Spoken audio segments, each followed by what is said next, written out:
I'm always attracted to parts that are, that extend me, that make me stretch. And I don't know that there's anyone that decided that. I suppose you do what you can do. You're cast pretty much close to type in films. Do you do it for the art or for the money? Absolutely art. The money comes secondary.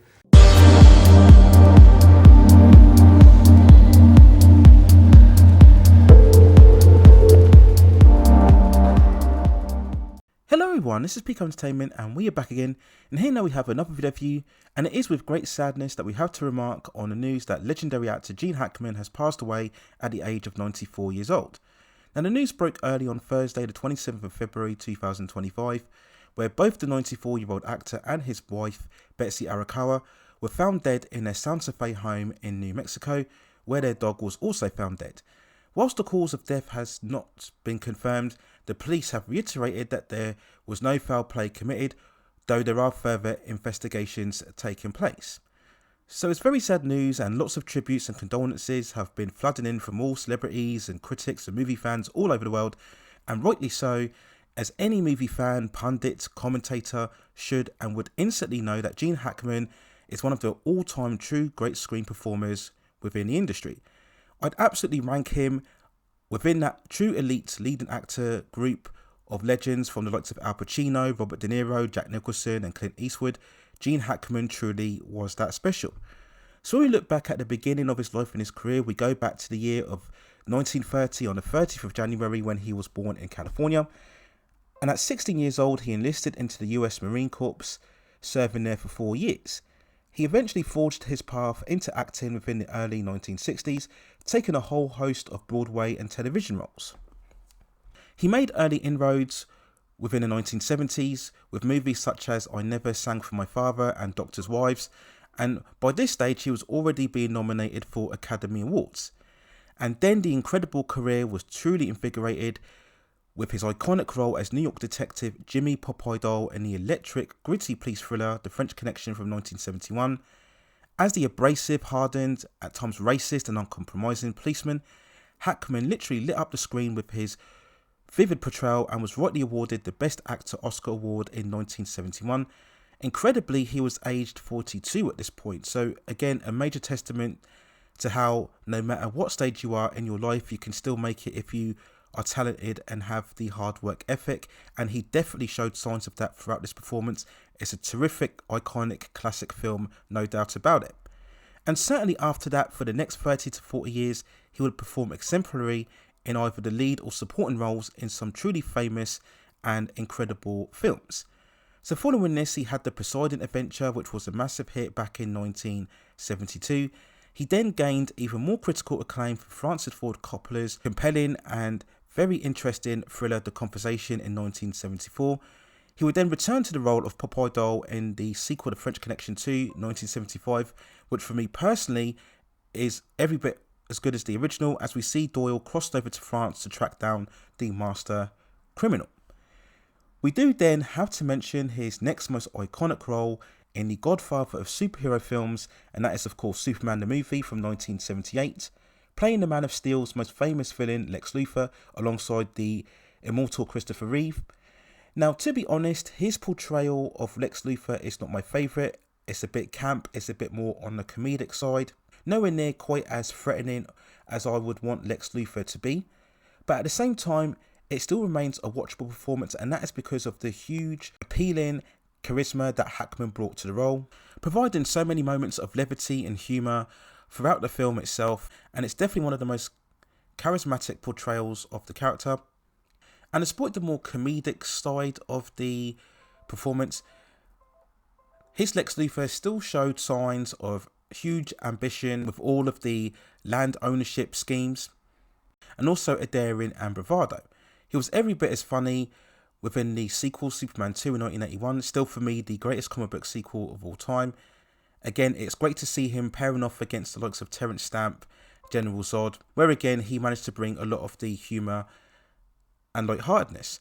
And he would return to the role one more time in the less impressive Superman 4 The Quest for Peace in 1987. And he was equally as busy within the 1980s, if not quite highly successful, Highlights include the gritty Vietnam actioner Uncommon Valor in 1983, the very inspirational and powerful performance playing a basketball coach in Hoosiers from 1986. We then have to look at the superb and very underrated political conspiracy thriller No Way Out from 1987, where he starred alongside Kevin Costner, playing a congressman who was trying to cover up a murder of his mistress. And it's much more of a supporting role, but again, it's great to see him alongside Costner, who himself was very much in the early phases of his path to superstardom. We then had another of one of his most strongest performances in Mississippi Burning in 1988. This was Alan Parker's riveting and compelling thriller where both Hackman and Willem Dafoe were FBI detectives investigating the disappearance of 3 civil rights workers, whilst also encountering the Ku Klux Klan within an oppressive 1960s American society. This is very strong, provocative source material, and Hackman is absolutely brilliant in the lead role and was once more nominated for the Best Actor Oscar Award. And Hackman continued to enjoy success right throughout the 1990s. And we're looking now at another integral film here with Clint Eastwood's revered western Unforgiven from 1992, where Hackman played the villainous Sheriff Little Bill Daggett. The film itself went on to become one of the most successful westerns in contemporary times, and whilst Hackman initially rejected the role due to not wanting to play a violent character, you can see here that despite not being physically imposing, he still has that aura about him, again compelling you with his overall screen presence. And this would go on to earn his 2nd Academy Award, this time for Best Supporting Actor. He would go on to then star alongside Tom Cruise in the blockbuster legal drama The Firm from 1993. He had a couple of successful entertaining comedies in both Get Shorty in 1995, when he starred alongside the likes of John Travolta, Danny DeVito and Rennie Rousseau. He then teamed up with Robin Williams in The Birdcage in 1996. We then had the superb tense submarine thriller Crimson Tide from 1995, where he starred alongside a loving legend in Denzel Washington. This is an absolutely great movie, absolutely full of tension, and it really is great to see the fiery scenes between the two Titanic actors. And the film elevates much more when we see the dynamic between these two characters rather than any of the action set pieces. It really is a great movie in Crimson Tide. He also enjoyed more commercial success in the conspiracy thriller The Enemy of the State, starring alongside Will Smith back in 1998. And he would continue to have roles right through the 2000s, with his final screen performance coming in 2004 in the political comedy Welcome to Moosepart. And in summation of his career and his stage presence, I think as an actor, Gene Hackman just had a magnificent, magnetic screen charisma. He just proved to be watchable in whatever character he played. He was equally as strong whether he played the protagonist or indeed the antagonist throughout his movies. He was without question one of the most adaptable and definitely most versatile actors I think we've ever seen. If you just look throughout his whole career and how he could switch from playing the more light-hearted, comical, more flamboyant personalities to then being that far more fiery, abrasive, corrupt personality.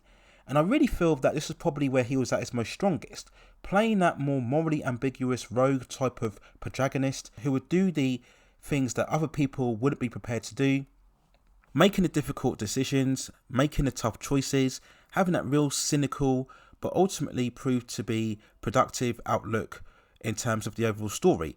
I just think he was brilliant in whatever film that he was in. And as I mentioned before, I truly believe that any movie fan of any generation covering the last 30 to 40 years wouldn't be a movie fan without recognising the true greatness of this actor. And we also look at the professionalism, as you never heard any controversy or scandals or outrage around him. He seemed to be very liked and favoured around other actors around him. You never heard any other performer speak badly or ill will about him. And when you see him throughout his interviews, he generally seemed like somebody who just enjoyed the whole role of playing characters rather than fame or adulation or box office success. And his passing is yet another sad reminder of how at this stage of entertainment we really need to appreciate these cinematic legends whilst they're still with us. I understand people today like to talk about the more trendy topics, the supposed outrage or drama or fake speculation and rumour, but I really feel that we should focus our attention on these truly legendary and iconic actors who in many ways have forged the franchises that we continue to see rebooted or repeated today. And one of the reasons why these franchises remain so famous is because you have actors like Gene Hackman who are able to portray these iconic characters so well. We talk about how the movie star and the concept of that idea has really been extinct for many decades now. But the likes of Gene Hackman most definitely was a movie star, definitely one of a kind, an incredible career that spanned over 50 years and 80 movies or so, winning multiple awards, recognitions, achievements, a true titan of cinema, a screen legend, and a very sad loss as we remark the recent passing of Gene Hackman at 94 years old.